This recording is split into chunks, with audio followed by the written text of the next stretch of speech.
ምርጥ የወለጋ ልጅ ነኝ። እንዴት ነው እንትን የምትሉት? በጣም እኮ ነው የምትገርመው። ኦሮምኛ ማውራት ዘረኛ ምናምን። እኔ ዘሬ እግዚአብሔር ነው ብዬ ነው እንጂ ከኦሮሞ እናቴም አባቴም የወለጋ ሰዎች ናቸው። ማንነት ውስጥ ይደበቃል። ኦሮምኛ ሲወራ ዘረኝነት ነው ነው እንዴ? ምን አይነት ጥያቄ? ምንድን ነው እንደዚህ አይነት ጥያቄ? ውበቴ ራሱ አያስታውቅም እንደ የወለጋ ልጅ መሆኔ አያስታውቅም?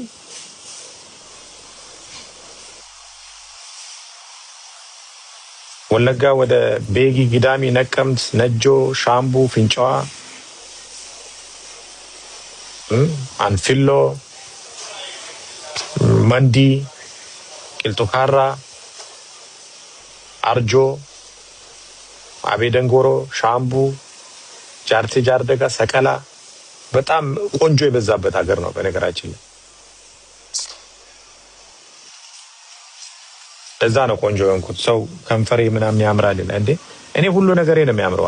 እንደዚህ አጠገቤ የመጣችሁ የምትቆሙ ኤቭሪቲንግ አም ቢዩቲፉል። አንደኛ እግዚአብሔር ነው የሰራኝ፣ ሁለተኛ ቆንጆ ነኝ፣ ሁለተኛ ጭንቅላት አለኝ። አም ስማርት።